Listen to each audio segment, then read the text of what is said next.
नमस्कार, मी प्रतिभा. सप्तशृंगी किचनमध्ये आज आपण कच्च्या कैरीचं सरबत बनवणार आहोत.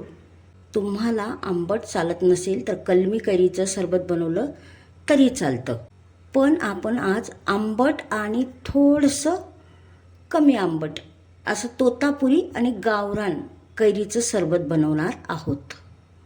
आता उन्हाळा वाढला आहे, त्यामुळे लिंबाचे भाव गगनाला भिडले. जवळजवळ 15 रुपयाला एक लिंबू झालेला आहे. तर पोटाला थंडावा देण्यासाठी कैरीचं सरबतही तितकंच पौष्टिक आहे. पण ह्या कैऱ्या स्वच्छ धुवून घेऊया पाण्याने. कैऱ्या स्वच्छ धुवून सुती कापडाने पुसून घेतलेल्या आहेत. कैरी फ्रेश असल्यामुळे साल काढायला थोडासा वेळ लागत आहे. या पद्धतीने आपण कैरीची साल काढून घेतलेली आहे, बघू शकता. कैरीचं जे देठ आहे ना ते कापून घ्यायचं. या पद्धतीने आपण ह्या कैऱ्यांची साल काढून घेतलेली आहे. साल काढली नाही तर कडवट चव लागेल सरबताची. आता कैरी कट करून घेऊया.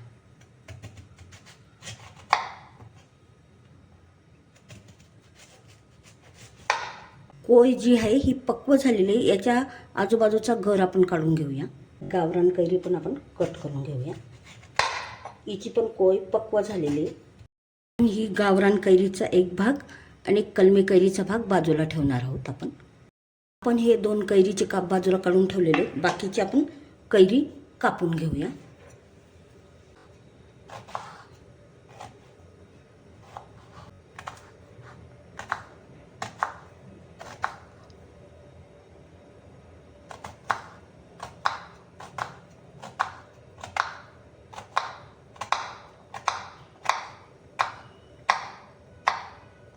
आपण आता या पद्धतीने कैरी कट करून घेऊया. आपण सर्व कैरी कट करून घेतलेली आहे. चटपटीत कैरीचं सरबत बनवणार आहोत. त्यासाठी साहित्य: आपण 1 वाटी कैरीचे काप घेतलेले आहेत.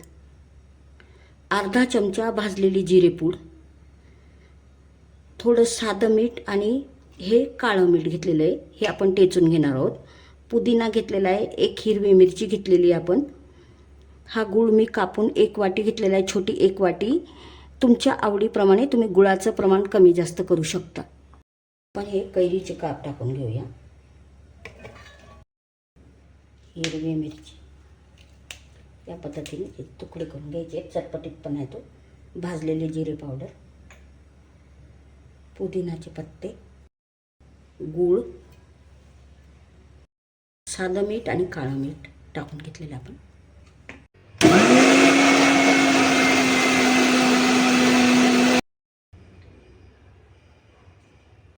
त्यामुळे आपल्याला हवं तेवढं 2 चमचे टाकायचं आहे. फ्रीजमध्ये ठेवलं तरी चालतं. याच्यात गार पाणी टाकून ठेवलं तरी चालतं, नाहीतर ग्लासात टाकलं आणि वरून गार पाणी माठातलं मिसळलं तरी चालतं. बर्फ टाकले तरी चालतात. आपल्या आवडीप्रमाणे आपण आता सरबत करून घेऊया. किसली आहे कैरीच्या सरबतासाठीच.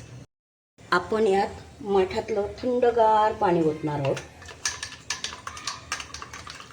चटपटीत सरबतासाठी आपण काळी मिरी टाकून घेत आहोत, काळी मिरी पावडर. आता यात आपण हा कैरीचा किस टाकून घेणार आहोत. सरबत पिताना दाताखाली आलं ना खूप छान लागतो.